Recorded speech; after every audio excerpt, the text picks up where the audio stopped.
ବାଲେଶ୍ୱର ସରକାରୀ medical college କ୍ରିୟାନୁଷ୍ଠାନ କମିଟିର 19ତମ ଜିଲ୍ଲା ସମ୍ମିଳନୀ ଅନୁଷ୍ଠିତ। ଫକୀରମୋହନ ମେଡିକାଲ କଲେଜ ପ୍ରତିଷ୍ଠା ଦିଗରେ ବାଲେଶ୍ୱର ଜିଲ୍ଲାବାସୀଙ୍କ ନିରବିଚ୍ଛିନ୍ନ ସଂଗ୍ରାମ ଇତିହାସ ଅବିସ୍ମରଣୀୟ ହୋଇ ରହିବ ବୋଲି ଜିଲ୍ଲା କ୍ରିୟାନୁଷ୍ଠାନ କମିଟିର ବାର୍ଷିକ ସମ୍ମିଳନୀରେ ଅତିଥି ଓ ବକ୍ତାମାନେ ମତ ପ୍ରକାଶ କରିଥିଲେ। ବାଲେଶ୍ୱରରେ ସରକାରୀ ମେଡିକାଲ କଲେଜ ହେଲେ ମଧ୍ୟ ଜିଲ୍ଲାବାସୀ ଉନ୍ନତ ଓ ଅତ୍ୟାଧୁନିକ ସେବା ପାଇବାରୁ ଏବେ ବି ବଞ୍ଚିତ ହୋଇଛନ୍ତି। ଏହି ପରିପ୍ରେକ୍ଷୀରେ ସ୍ଥାନୀୟ ସଭାଗୃହଠାରେ କ୍ରିୟାନୁଷ୍ଠାନ କମିଟିର ଊନବିଂଶ ସମ୍ମିଳନୀ ଅବସରରେ କ୍ରିୟାନୁଷ୍ଠାନ କମିଟିର ସଭାପତି ନିରଞ୍ଜନ ପରିଡ଼ାଙ୍କ ଅଧ୍ୟକ୍ଷତାରେ ଅନୁଷ୍ଠିତ ସଭା କାର୍ଯ୍ୟରେ ଅଭ୍ୟର୍ଥନା କମିଟିର ସଭାପତି ବାଲେଶ୍ୱର ଜିଲ୍ଲା ପରିଷଦ ଅଧ୍ୟକ୍ଷ ନାରାୟଣ ପ୍ରଧାନ ସ୍ୱାଗତ ଅଭିଭାଷଣ ପ୍ରଦାନ କରିଥିଲେ। ବରିଷ୍ଠ ସଦସ୍ୟ ସୀତାରାମ ପ୍ରଧାନ ଶୋକ ପ୍ରସ୍ତାବ ଆଣିଥିଲେ। ସମ୍ପାଦକ ପ୍ରଦୀପ ଦାସ ବାର୍ଷିକ ବିବରଣୀ ପାଠ କରିଥିଲେ। ରେମୁଣାରେ ମେଡିକାଲ କଲେଜ ସଂଲଗ୍ନ ହସ୍ପିଟାଲକୁ ସମସ୍ତ ବିଭାଗ ସ୍ଥାନାନ୍ତର, ଜିଲ୍ଲାକୁ ସମସ୍ତ ସରକାରୀ ଡାକ୍ତରଖାନାରେ ଖାଲି ପଡ଼ିଥିବା ଡାକ୍ତର ପଦବୀଗୁଡ଼ିକୁ ପୂରଣ, ମେଡିକାଲ କଲେଜକୁ ଜାତୀୟ ରାଜପଥ, ପ୍ରସ୍ତାବିତ ରାସ୍ତା ନିର୍ମାଣ,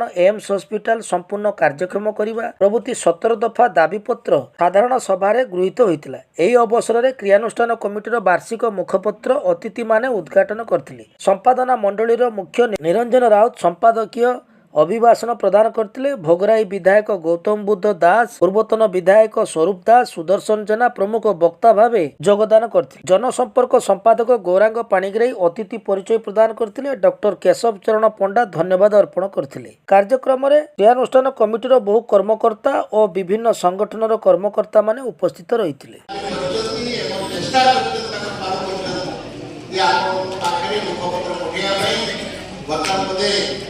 मुखपत्र पाइगले आज आम तीन मुखपत्र गोटे गला वर्ष जेटा से घरे रखिए ना से पाख जेको शिक्षा संस्थान लाइब्रेरी को डोनेट करदे कमिटी तरफ यहाँ आज जेटा आइए आम कमिटी जो रिलीज है दबू शृंखलित ने लोग व्यवस्था 203 जन को पैटर्न सदस्य 10 जन को सुपर पैटर्न सदस्य भाव में ग्रहण करूँ।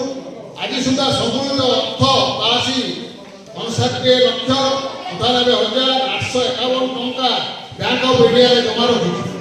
बालेश्वर शाखार स्थायी बैंक ऑफ इंडिया बालेश्वर शाखार स्थायी जमा रूप रखा जाए।